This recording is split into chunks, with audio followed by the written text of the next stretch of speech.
तू दुनिया है, तमाशा कर रही है।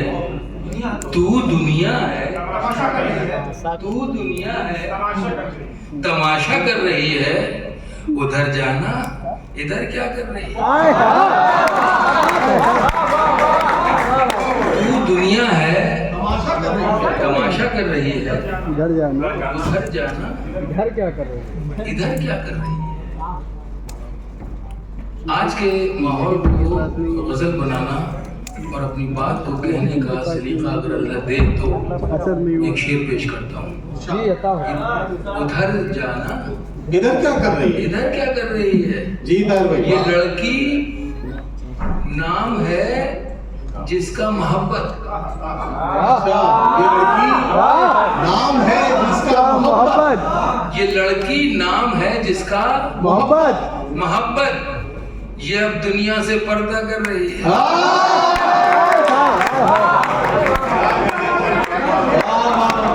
ये लड़की नाम है जिसका मोहब्बत, ये अब दुनिया से पर्दा कर रही है। ये लड़की नाम है जिसका मोहब्बत, ये अब दुनिया से पर्दा कर रही है। हर आलम में अपने दिल के पास लिखूं,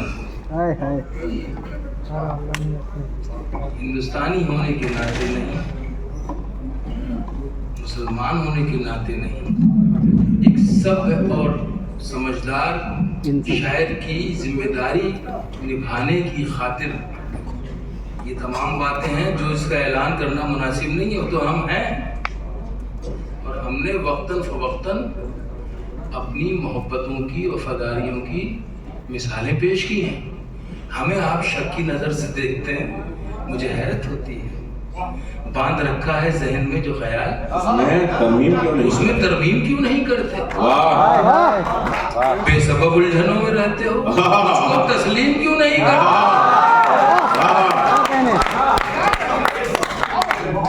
बांध रखा है जहन में जो ख्याल, उसमें तरमीम क्यों नहीं करते? बेसबब उलझनों में रहते हो, मुझको तस्लीम उसको तस्लीम क्यों नहीं करते? भाईचारा हो, मोहब्बत हो, कि इखलास हो, वफा,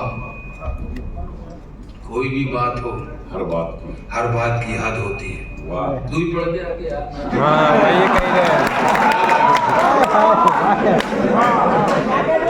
ये मोहब्बत की ज्यादती है इसके मेरे नहीं। भाईचारा हो, मोहब्बत हो, कि इखलास हो, वफा, कोई भी बात हो, हर बात की हद होती है। वाह, सर झुकाए हुए लोगों, तुम्हें मालूम नहीं, जुल्म सहने से भी जालिम की मदद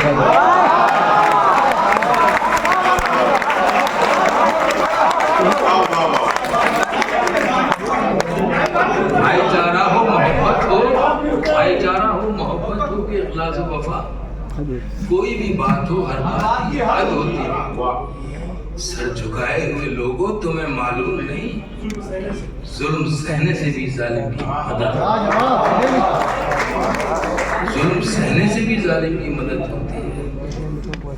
लेकिन इसके बावजूद हमने कभी भी अपने मुल्क अजीज को अपनी जान के, अपनी शहरत से करीब रखा, क्योंकि हमारा ईमान ही मुकम्मल नहीं होता जब तक हम अपने मुल्क से मोहब्बत रखें। हर आलम में अपने दिल के पास लिखूं, हर आलम में अपने दिल के पास लिखूं, हर आलम में अपने दिल के पास लिखूं। मैं जब भारत में अपना विश्वास लिखूं, मैं जब भारत में अपना विश्वास लिखूं, क्या सीता और लक्ष्मण ऐसे मिल जाएं अगर, सीता और लक्ष्मण ऐसे मिल जाएं अगर, मैं अपनी किस्मत में खुद वनवास लिखूं। सीता और लक्ष्मण ऐसे मिल जाएं अगर, मैं अपनी किस्मत में खुद वनवास लिखूं। हाँ, नहीं अब तो छूट गया बहुत खूबसूरत है। तालियों के साथ सब लोग जो है मैं ताहिर भाई आपको बता दूं आपकी बहुत सारी फरमाइशें हैं। मैं बहुत सबको छोड़िए, मैंने खुद एक जो सिलसिला बनाया हुआ था जहन में, उसी के मुताबिक मैं चल रहा था। आप अगर लुकमा दे देंगे तो वो सिलसिला टूट जाएगा, मैं इधर का रहूँगा ना उधर का रहूँगा, आपका ज्ञान निजामत करके घर चले जाएगा। इसमें कोई शक नहीं, मुशायरा बहुत अच्छा हो गया, मुशायरा हो गया। उस बच्ची ने जो पढ़ा, जिस तरह आपने सुना, तो बहुत ही अच्छा लगा मुझे भी। और उन्होंने जो हक अदा किया मेज़बानी का आदित्य जी ने, उसके लिए वाकई मेरा जी चाहता है कि मैं इनको तालियां बजाकर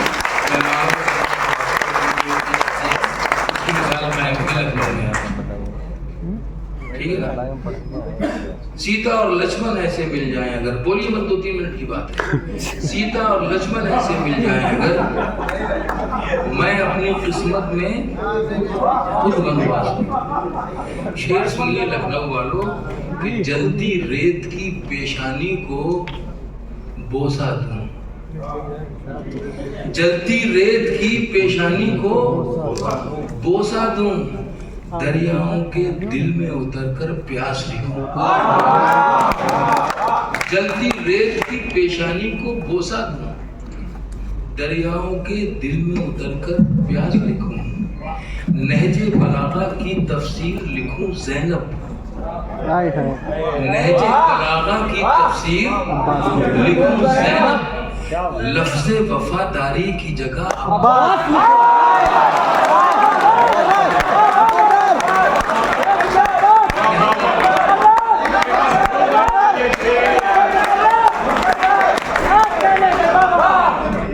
नहजे बलागा की तफसीर लिखूं ज़ैनब, लफ्ज़े वफादारी की जगह अब्बास लिखूं।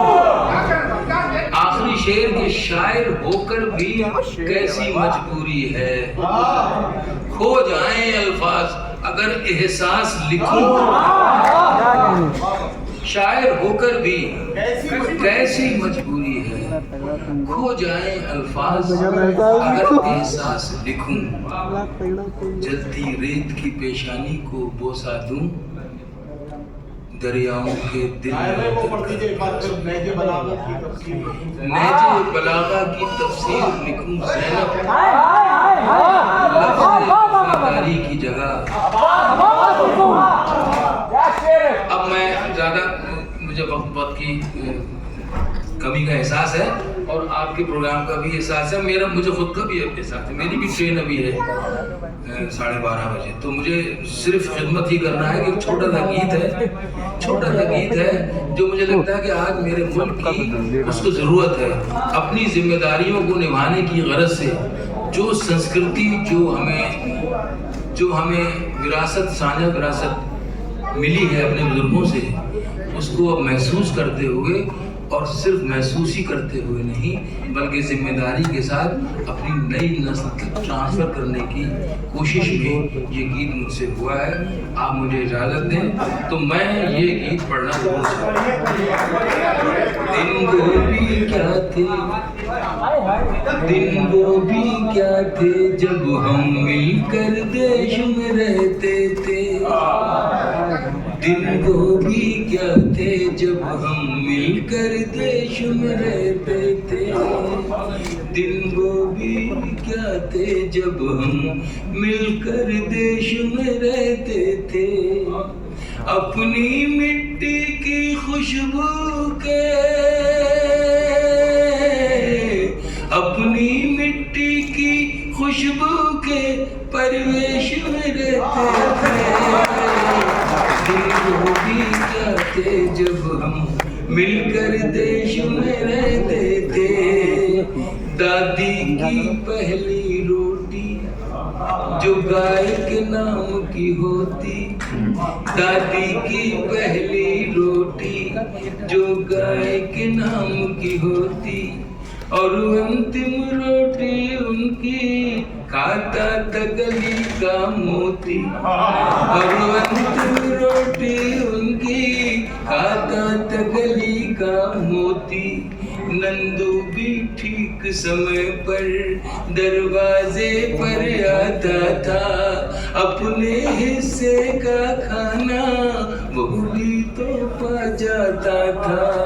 आंगन में दरवाजे पर बकरी पाली जाती थी, आंगन में दरवाजे पर बकरी पाली जाती थी। चींटियों के बिल के अंदर शक्कर डाली जाती थी। हम बच्चे ये सब करने के आदेश में रहते थे। दिन वो भी क्या थे जब हम ऐसे देश में रहते थे। अपनी मिट्टी की खुशबू के परिवेश में रहते थे। दिन वो भी क्या थे जब हम मिलकर देश में रहते थे। मुझे अफसोस है इस गीत को पढ़ते हुए, मैं सिर्फ और सिर्फ याद दहानी कराना चाहता हूँ कि मैं कितने बड़े और कितने अजीम मुल्क का रहने वाला हूँ। इसकी गंगा जमनी तहजीब में मुझे सब कुछ वो मिलता है जो किसी दुनिया के मुल्क में नहीं मिलता। मैं बहुत सी जगह घूम के आया हूँ, लेकिन ये इसकी शिनाख्त है। एक ही रंग के फूलों को खिलाने की जिद क्यों है आपकी? इसमें सब तरह के लोग हैं, सब तरह की तहजीबें हैं, सबको मिलके जीने दो ना भाई, जियो और जीने दो। लेकिन पता नहीं, मैं बड़े अदब से उनकी खिदमत में जो इस तरह की सोच रखते हैं, मैं ये गीत उनको याद दिलाने के तौर पे कि देखिए हमारे मुल्क की तहजीब का ये असासा है। ये अगर खत्म हो गया तो हमारे मुल्क की पहचान खत्म हो जाएगी, पूरी दुनिया हो जाएगी। ये सिर्फ मेरा रोना है या मेरा गाना है जो इस गीत की शक्ल है। यहाँ पर कुछ लोग बातें कर रहे हैं, यकीनन वो बातें ज़्यादा अहम होंगी, लेकिन मैं गुजारिश करूँगा अगर बातें ज़्यादा अहम हैं तो आप इधर आके कर सकते हैं, यहाँ से ज़्यादा लोग। अपनी मिट्टी की खुशबू के परिवेश में रहते थे। दिन वो भी क्या थे जब हम मिलकर देश में रहते थे। वो घर का कच्चा आंगन और उस पे बरसता सावन। वो घर का कच्चा आंगन और उस पे बरसता सावन। हम भूल चुके हैं जब से मिल गए आधुनिक साधन। हम भूल चुके हैं जब से मिल गए आधुनिक साधन। कुछ याद दिलाऊंगा, एक मामूली सा बिछोना और छत पर जाकर सोना। एक मामूली सा बिछोना और छत पर जाकर सोना। किसी परी की कोई कहानी, किसी जिन्न का जादू टोना। किसी परी की कोई कहानी, किसी जिन्न का जादू टोना। दादी की कहानी वाले। बहुत अच्छी निजामत। और जहाँ ईमानदारी की बात जहाँ जाते हैं उस मुशायरे को कामयाबी की दहलीज तक पहुँचाकर ही दम लेते हैं, इसमें कोई शक नहीं। पूरी ईमानदारी से मुशायरे की खिदमत करते हैं। और अदब में तो जो जिसका मकाम है वो अल्लाह जाने, या 50 साल के बाद या 40 साल के, अब तो बहुत जल्दी तय होने लगा है। लेकिन हकीकत ये कि निज़ामत में अब जो सिलसिलेवार, मैंने पता उमर कुरैशी से शुरू की, बल्कि उनके निदा फाज़ली के भाई थे, उनकी निज़ामत से शुरू करता हुआ और आज मैं यहाँ तक पहुँचा हूँ, इनकी निज़ामत में ही पढ़ रहा हूँ। ये मेरे लिए खुशनसीबी की बात है कि मैंने 4 पीढ़ियाँ देख ली इस मुशायरे के हवाले से, इस मुशायरे के स्टेज के हवाले से। मुझे सबको सुनने को भी मिला और मैंने बड़े अदब के साथ अपने बुज़ुर्गों को सुना। यही वजह है कि शायद मुझ में वो परंपराएँ और वो संस्कार हैं जो मुझे मेरे बुज़ुर्गों से मिले हैं। मैं चाहता हूँ कि इन्हीं को मैं ट्रांसफ़र आप तक कर दूँ, आपकी नई नस्ल तक कर दूँ, ताकि ये जो महज़ब रहने का सिलसिला है ये जारी और सारी रहे। बहुत शुक्रिया। दादी की कहानी वाले किरदारों में खो जाना। मैंने शुरू किया था, वो घर का कच्चा आंगन और उस पे बरसता सावन, हम भूल चुके हैं जब से मिल गए आधुनिक साधन। एक मामूली सा बिछोना और छत पर जाकर सोना, किसी परी की कोई कहानी, किसी जिन्न का जादू टोना।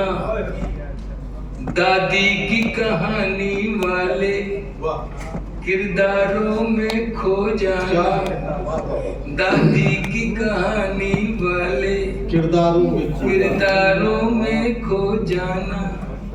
और जाने कब चुपके से सुनते सुनते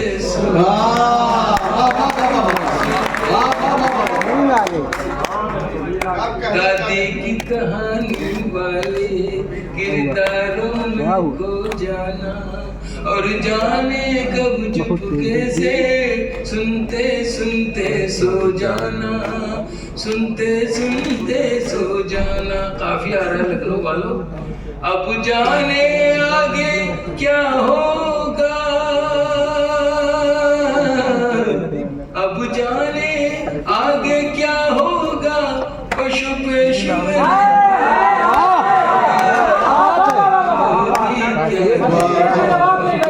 मिलकर देश में रहते थे, अपनी मिट्टी की खुशबू के परिवेश में रहते थे। समझ में आ रहा? दिन क्या थे जब हम मिलकर देश में रहते थे। एक और मैं याद दहानी कराता हूँ आपको। एक कागा काऊ काऊ करके तो चला जाता था। जिया है इसको, और आपने भी जिया है, मैं याद दिला रहा हूँ सिर्फ। एक कागा काऊ काऊ करके तो चला जाता था, एक कागा काऊ काऊ करके तो चला जाता था। मेहमान कोई आएगा ये बात बता जाता था, एक कागा करके तो चला जाता था। मेहमान कोई आएगा ये बात बता जाता था। गांव के सभी दरवाजे रातों को खुले रहते थे, गांव के सभी दरवाजे रातों को खुले रहते थे। टूटी साइकिल थी लेकिन हम सब से जुड़े रहे, सबसे जुड़े रहे। गांव के सभी दरवाजे रातों को खुले रहते थे। टूटी साइकिल थी लेकिन हम सब से जुड़े रहते थे, हम सब से जुड़े रहते थे। ये सच है हम लोगों के, क्या कहना, उन दिनों में घर कच्चे थे। वाह, ये सच है हम लोगों के, उन दिनों राजा भाई बैठे कच्चे थे। ये सच है। कुर्सी का झगड़ा क्या है? राजा शेख साहब हैं, सीनियर जर्नलिस्ट हैं और बड़े मसरूफ रहते हैं। बिलाल के बहुत अच्छे दोस्त हैं, उसके बावजूद कुर्सी का झगड़ा आप देख लीजिए। नहीं, बिलाल ने अपना आकादा किया कि उसने वो कुर्सी हासिल कर ली,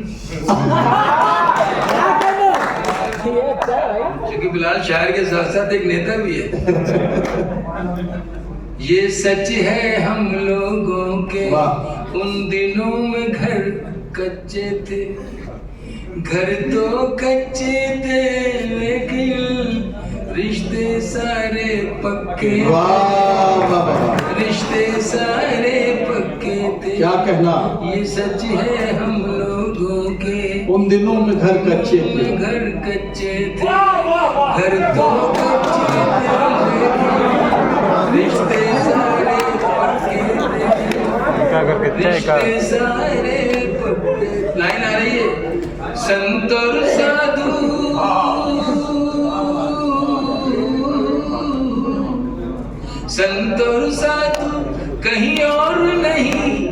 ऋषिकेश में रहते